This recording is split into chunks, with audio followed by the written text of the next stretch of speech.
Good morning everyone, I am Cyril Anpanis and today I am going to talk about the core of the curriculum. So, the core of the curriculum started with Lucy Sprague Mitchell. So, she is a founder of Bank Street College in New York and she also started that learning math, literacy, science, and arts is more effective and meaningful when they are linked to an active study of social studies topic. So, ayun nga, according to her, ang pag-learn or ang pag-aaral ng math, literacy, science, and arts is mas effective or it is more effective kapag nare-relate siya or ini-integrate siya sa topics or sa study ng social studies topic.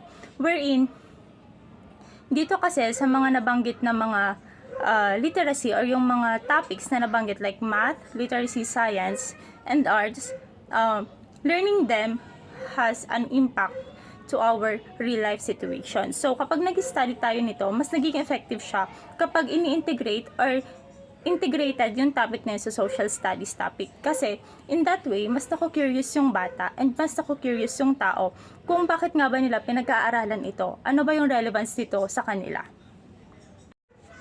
Next is the social studies in the Philippines. So, in terms of elementary, ang pinag-aaralan sa elementary in terms of social studies, since elementary grade pa lang sila, is the study of their family, history, and how continuity and change has occurred in their own lives. So, kung mapapansin ninyo kung ano mga pinag-aaralan natin during our elementary days, usually mga nangyari siya, ano ba yung mga history, bakit ba nagkakaroon ng ganito, ano ba yung mga pinagdiriwang natin, ano ba yung mga celebrations, and then as well as kung ano ba yung mga relevance ng mga bayani, kung bakit nga ba tayo may mga family o mga national heroes, ano ba yung mga national kinemi ng Pilipinas. So that's how elementary grade study social study.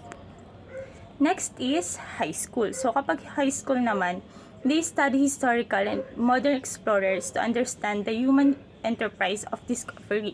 So kung malalaman natin, yung pinag-aaralan naman natin sa araling palipunan subject in high school is usually yung World War I, World War II, and kung bakit ba ganito, kung ano ba yung relevance ng mga nangyari noon sa past, sa kung ano meron tayo in the present times. And the last one is the college. So, since college level, it is more deeper. So, nagdidig talaga sila deeper, especially pagdating sa kung ano nga ba talaga yung pag-check ng authenticity and yung credibility ng isang bagay towards the history. Kumbaga, kung sa elementary, ang pinag-aaralan is yung kung ano lang yung nakasulat sa libro. Pagdating sa college, lahat ng documents na pinipresent during the high school and elementary level, lahat yung ina-assess nila, lahat yung chine-check yung authenticity and credibility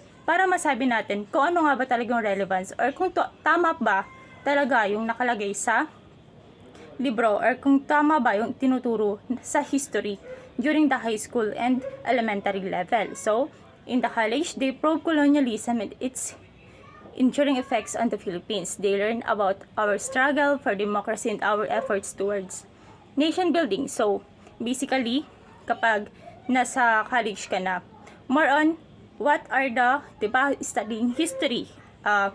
It is the scientific study of the past and how it affects the present and and our future. So, ibig sabihin, ano ba talaga yung relevance ng studying ng history?